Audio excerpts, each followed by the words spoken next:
This is Talk of the Town in Berwick, Maine. I'm Morgan Harper, and I'm here with Peter Cook, the town crier.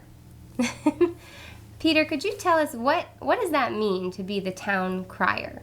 Well, town crier is a position that is really very ancient in its origins. Many towns across Europe and also somewhat in America have had town criers for the last 4 or 5 centuries. Okay. The town crier is really a purveyor of good news as well as concerns within a town. This is pre newspapers or other forms of media. The town crier would simply stroll through the town with a bell, bringing good cheer, bringing news, bringing proclamations, and so on. Okay. I'm acquainted with town criers because I've traveled all over the world. Where have you been? Like, what's the furthest away place that you've been to? Or most exotic? Give us a... Well, I've got Peru. Peru. So I've been to Peru, Okay. and Chile. I've been to China. Wow. I've danced with my wife on the Great Wall. Oh my gosh. I've been to Australia, in the Outback. I've been to New Zealand. I've been to actually about almost 45 countries. I Oh think, my somewhere gosh. in So there. do you just Yeah. travel out of like enjoyment, or is there No, like it's do you go for almost purpose? always have been work oriented. Wow. Even though my wife and I had the pleasure and privilege Sure. of taking groups all over the world. So we did a lot of that with an organization called People to People, Oh, okay. which was founded by the President Eisenhower. Wow. And so we've taken groups to many different places in the world. So is that what you did for work? Were you kind of like a tour For guide? my work, or? it was basically, I have a long career that's pretty evenly divided between education and museum work. Oh, wow. And often they overlapped. Okay. So And my you're gray hair is quite legitimate.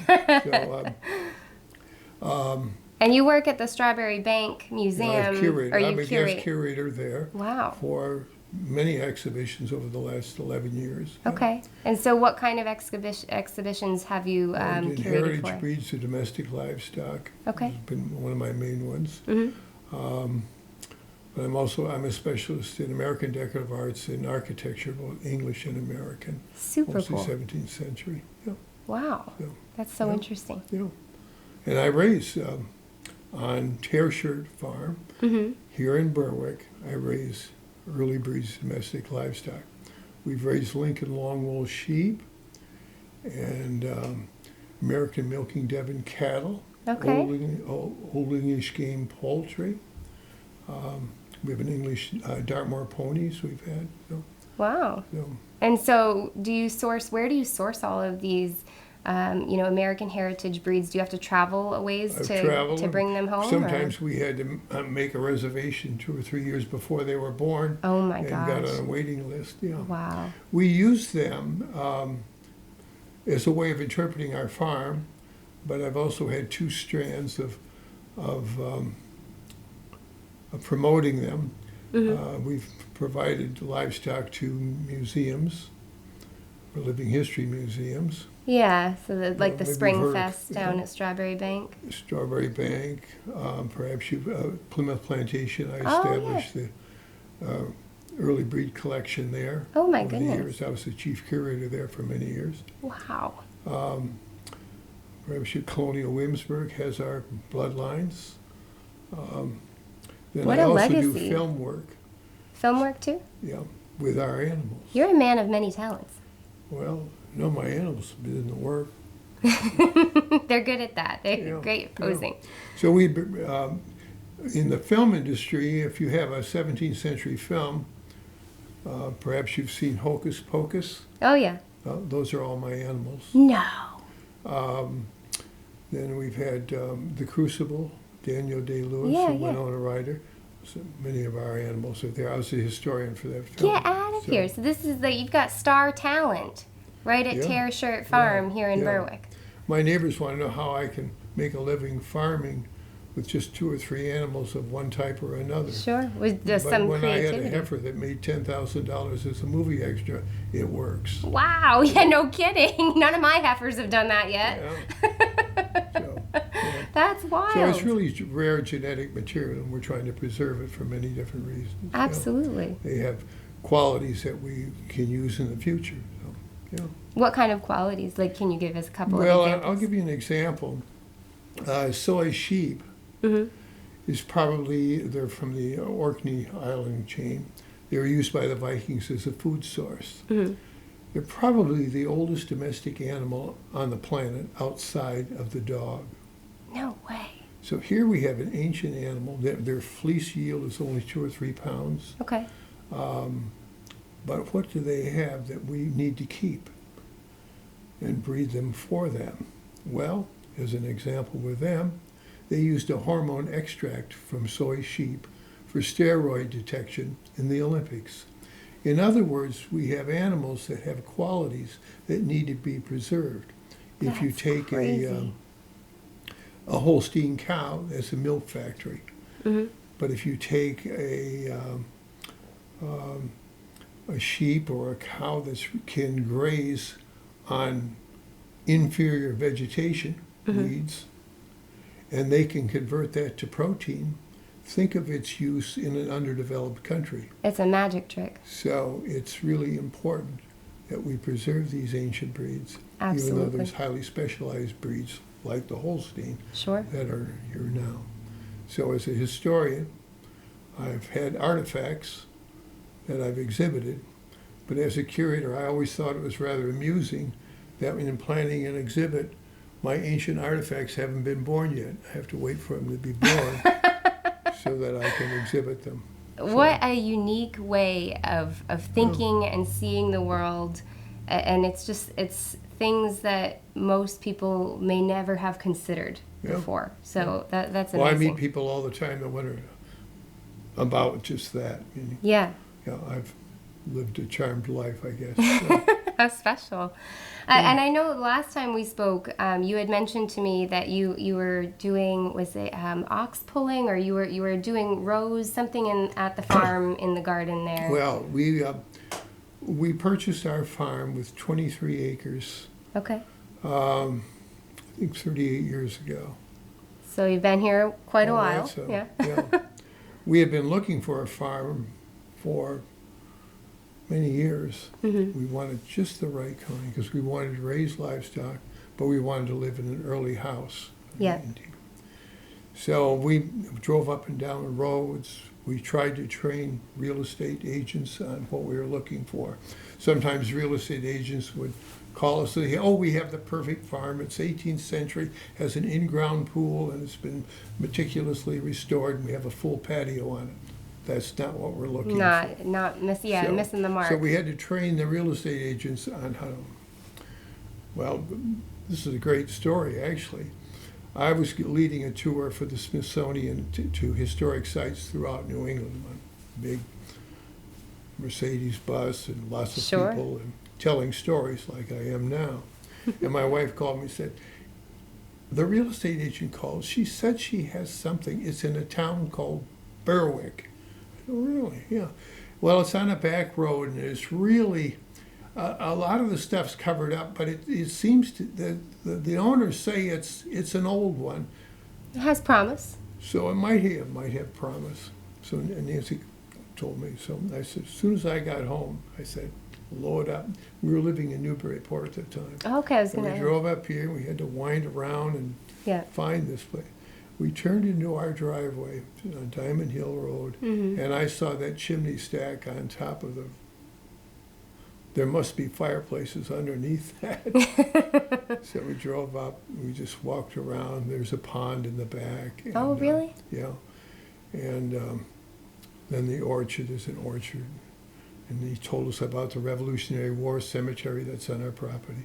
Amazing. I'll never forget that. We were just trembling when we left.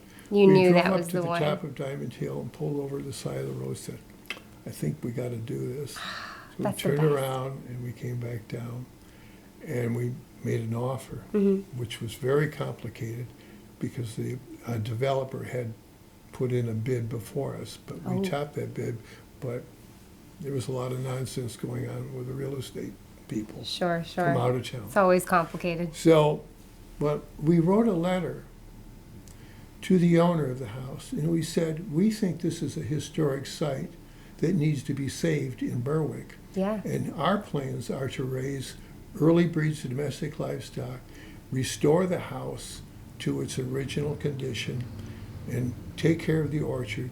And we want to maintain the Bluebird Trail. That's multiple houses. We have 38 houses on our property.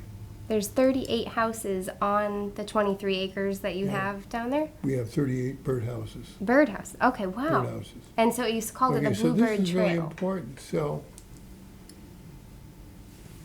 the real estate agent said, well, a developer wants to buy our property. They put the bid in. So they came and they wanted to dig for percolation. You know, everybody know what percolation is? To see if what the water table Okay, was. yep. The owner of the house said, no, you cannot put a shovel in our ground. Good person. And they said, well, we can't develop this property then, he says. So then the the owner of the house told the other developer that that deal was off. Wow, He well called that's us and lucky. we said, we want you to take care of the bluebirds here in Berwick. Oh, So you I get the love that. house. So we were able to buy the house. I love that they Because of saw the the heart bluebirds. that you wanted to put into Yeah. it. So we have wonderful stories like that. When we Amazing. moved in, we saw that our land, there was a little tag of land behind us. So it was like an L that came off of Old Sanford Road, then came up toward our pond and came within about 50 feet of our pond. Okay. And we were saying, geez, somebody could build back in there on that other property. So we wrote a letter to the owner who lived in Owl's Head, Maine, Mm-hmm. and said, we're new here, but we would wonder if you would be willing to sell us just enough land so that we have Protect more it. coverage to protect it. Sure. And we waited and waited. About 6 weeks later, thank you for your kind letter, but we really would like to hold on to that property. But if we do decide to sell, we will let you know. Okay. All right. Darn it. Yeah. You win some, you lose some. We tried. Yeah, yeah. 25 years later, 25? a big Buick drove up my driveway, and a lady very elegantly dressed Yeah. got out of her car. She was wearing white gloves, Oh, and my. I couldn't have looked more casual. I had been mowing my lawn and so It's on. perfect. Yeah, always. Yeah, they always great. show up right when you look your best. She yeah. said, I'm looking for Peter Cook. I said, guilty. She says, I have something. And she reached in her car, and she pulled out a notebook. And this was a 3-ring binder, and she had sheaths of paper. She pulled out my letter. She said, you wrote me a letter some 20 years ago. She hung on to it that long. My husband has passed away, and we want you to be able to buy that little piece of property. Wow. It just goes to show when you put Unbelievable. yourself out there and you put your heart out there, you know, people do listen. It can Yeah. be heard, and it really means a lot. Yeah, so it was fun. So Wow. she just wanted us to have him. In researching the deed for that little portion, which turned out to be actually 4 more acres, Excellent. we found there was an easement across our property to that. In other words, somebody could have come in and developed land right across our land Wow. to that parcel. So it's a good save then. So she saved it, we erased all that, and we now own that property. Amazing. Since that time, we've acquired 3 other pieces of property. So Just we keep own adding across the on. road Yeah. and so on, because we wanted to put the original farm back. Yeah. So we've done that. So tell me about the original farm named Tareshirt. Tear And- means dressed linen. Okay. And we know that there was flax is what is grown to produce linen. Okay. And we know that there was a lot of flax and wool growing in this area. So when we went to buy our property, we went to for the closing, as Yeah. you do, Yep. and it listed it as Tareshirt Farm. I almost fell off my feet because tear means dressed linen, and I'm a textile specialist. Oh. My wife and I, my whole So it's meant to curatorial be, field huh? is in other words, the clouds lined up Yeah. when we came to Berwick. That's wild. And so that was. I feel that. Yeah. As far as we can find out, and I really need to spend more time in this building doing some research as well as at the deed office in Alfred. I'd like to know when they changed the name from Tareshirt Road. If you look at the 1872 map, Yep. it shows it's Tareshirt Road. Okay, yeah. When did it And become then we're Diamond right there Hill? at Tareshirt Farm, which is in our deed in the mid-18th century. Okay. So that's why it's on our mailbox, and we're very proud of that. I love it. Even though people say it, but Tare is spelled T-A-R-E, Mm-hmm. and I find that rather amusing. People, I'm sure there was Yeah, a you fight like between confuse two them a guys and little. somebody tore their shirt or whatever. We'd love to put it back, but Yeah. we love telling the neighbors. I wave at everybody that goes by, and we've gotten to know our neighbors over the years. So I was originally a neighbor. When we moved up here I'm from Rhode Island originally, I actually am on the other end of Diamond Hill. So I would drive past all the time. And I wave. There you go, yeah. And so I want to know, though, do the two cows that are out front there, what kind are they, and do they Those have are names? American Milking Devon. Okay. There's less than 700 of them on the planet. Wow. So they're very, very Less rare. than 700 on the whole planet. And we've bred them for 35 years. So, Oh I my mean, gosh. these are the two we have now. but Yeah. And we do use them. And do they have names? Can we get to know them at all? Oh, yeah, that's this Thumper and Patty. Thumper and Patty. Yeah. So if you're going by Tareshirt Farm, be sure to wave We to have people Thumper and that Patty. come and slow down and photograph them Yeah. Oh, they're beautiful out almost there. daily. Yeah, they add to the. So what an amazing story. I mean, it is such a scenic little farm.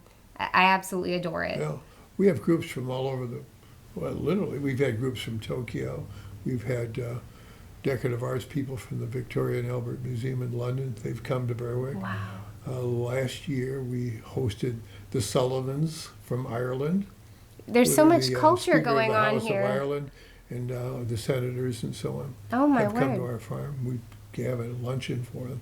So we have lots of people that come. That's amazing. We've had many movie stars. Oh, I've okay. had, Drop some names for us. well, Daniel Day-Lewis. Daniel Day-Lewis. That'll do, yeah. Amazing. So they've come to our farm and are kind of amazed that we live that way. We've Yeah. had people come into our house and say, "This is really interesting, but where do you live?" It's old-fashioned on purpose. Yeah, it is. We have Yeah. a bake oven and large fireplaces and so on. Sounds cozy. Yeah. So living there, I mean, it sounds like a charming, just like a Disney story. Well, it's a sweater house in the winter, I can tell you. Yeah. What's your favorite thing apart from the farm itself? Unless that is it. What is your favorite thing about living here in Berwick? About living here in Berwick, because I get to know people. I love that. It's very, very special. I was humbled and amazed at my being in the annual report this year. But I mentioned that it's fun because I get to know people. Awesome. When I register my car, I talk to Lori. When I'm at the transfer station, Teddy's waiting for me. He hugs Nancy With a smile. every week. Yeah. If I go to the bank, Casey's there waiting for me. If I need to have my car fixed, there's referrals and so Yeah. on. The people of So, Berwick. Yeah, it's a town where I love to go to the farmers market. And Cyrus Morgan is right there greeting everybody that comes in. All 800 of them recently, I guess she had 800.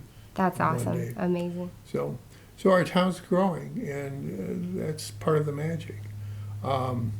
My hope is that it will grow with balance. I still love the idea of rural character. That's Yeah. what brought us here. Right. And it took a long, long time. There were children who were born here and entered first grade, and the tannery closed.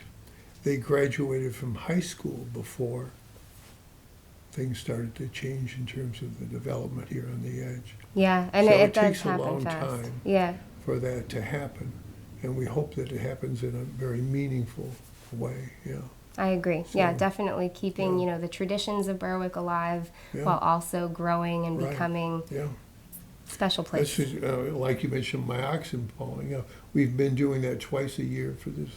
We're in a third year of doing it, and people came. We had 40-some people last week when they.